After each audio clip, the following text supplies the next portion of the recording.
Il-Gvern tal-Labor m'għandu ebda soluzzjoni tangibbli għat-traffiku f'Malta. Wara li fid-diskors tal-baġit tas-sena li għaddiet il-Ministru Klaj Caruana kien qalilna li għamel konsultazzjoni biex jaslu għal miżuri li jnaqsu traffiku fir-rush hour u li kellhom jiffinalizzaw pjan.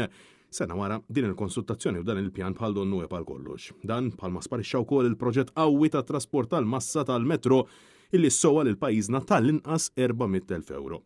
Minflok l-unika trasport tal-massa li qed jiffoka fuq il-Gvern ta' Roberta Bela huwa bil-baħar permezz tal-fast ferry. Fid-diskors tiegħu il-Ministru Klaj Caruana saħaq illi biex itejjeb l-effiċenzja u l-mobilità aktar moderna se jara li jiżdietu ir-rotot apparti l-laneċ li operaw bejn il-Belt Valletta tal-Kottonera u l-Belt Kapitali u ta' Sliema.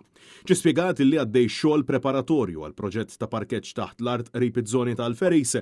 Dan fil-waqt illi wieħed illi se jkunu qed jitlestgħu kompletament it-toroq tal-Barrani, toroq bħal Ormi kif ukoll bħal Kirkop, fil-waqt illi se jkun qed jiffoka fuq l-infrastruttura tat-toroq f'Għawdex. Fil-waqt illi beda d-diskors tiegħu billi qal li l-Istati Uniti u ċ-Ċina hemm taxis jaħdmu mingħajr sewwieqa iżda bl-intelligenza artifiċjali, il-Gvern saħaq illi biex ikollna immaniġġjar aħjar ta' traffiku f'pajjiżna se jkun qed jinvesti fit-teknoloġija magħrufa bħala Intelligent Traffic Management System illi tikkontribwixxi sabiex ikun hemm inqas konġestjoni permezz tal-AI.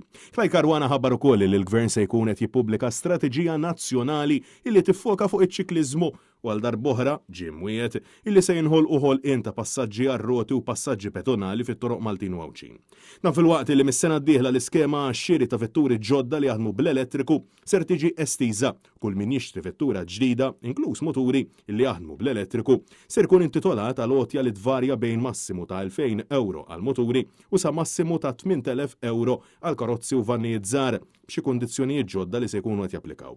Ser tingħata wkoll lotja għall-iskrappjar ta' vetturi antiki 1,000 euro għal karozzi u vannijiet.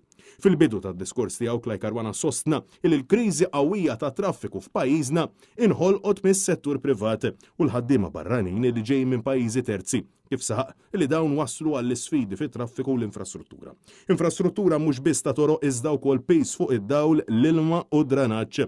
Caruana saħaq li l-Korporazzjoni għas-Servizzi tal-Ilma qed taħdem biex tissodisfa d-domanda bi provvista tal-ilma ta' kwalità għolja u għaddejjin b'upgrade fin-netwerk ta' dranaġġ.